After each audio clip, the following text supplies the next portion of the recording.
ಚನ್ನಪಟ್ಟಣ ತಾಲೂಕಿನ ಮಳೂರು ಹೋಬಳಿಯ ದಶವಾರ ದಾಖಲೆಯ ಪಟೇಲರ ದೊಡ್ಡಿ ಗ್ರಾಮದಲ್ಲಿ ನಿರ್ಮಾಣವಾಗಿರುವ ಶ್ರೀ ಬಲಮುರಿ ಗಣಪತಿ ಪ್ರತಿಷ್ಠಾಪನಾ ಮಹೋತ್ಸವದಲ್ಲಿ ಶಾಸಕರಾದ ಸಿಪಿ ಯೋಗೇಶ್ವರ್ ಅವರು ಊರಿನ ಗ್ರಾಮಸ್ಥರ ಜೊತೆ ಉದ್ಘಾಟನೆ ಮಾಡಿ ದೇವಾಲಯದ ಕಾಂಪೌಂಡ್ ನಿರ್ಮಾಣಕ್ಕೆ 5 ಲಕ್ಷ ನೀಡುವುದಾಗಿ ಭರವಸೆ ನೀಡಿದರು.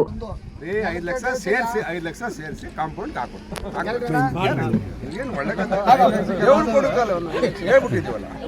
ರಾಜ್ಯ ಒಕ್ಕಲಿಗರ ಸಂಘದ ನಿರ್ದೇಶಕ ಎಚ್.ಸಿ. ಜಯಮುತ್ತು, ಮಾಕಳಿ ಹೊಸಹಳ್ಳಿ ಎಂ. ಶಿವಣ್ಣ ಅವರಿಗೆ ಸನ್ಮಾನಿಸಲಾಯಿತು. ಹಾಗೆಯೇ ಸಹಾಯ ಮಾಡಿದ ಎಲ್ಲಾ ದಾನಿಗಳಿಗೂ ಸನ್ಮಾನಿಸಲಾಯಿತು. ಪ್ರತಿಷ್ಠಾಪನಾ ಮಹೋತ್ಸವದಲ್ಲಿ ಗಣಹೋಮ, ಮಹಾಮಂಗಳಾರತಿ ಮತ್ತು ತೀರ್ಥ ಪ್ರಸಾದ ವಿನಿಯೋಗ ನಡೆಯಿತು. ನಂತರ ಸಾವಿರಾರು ಭಕ್ತಾದಿಗಳಿಗೆ ಅನ್ನ ಸಂತರ್ಪಣೆ ಜರುಗಿತು.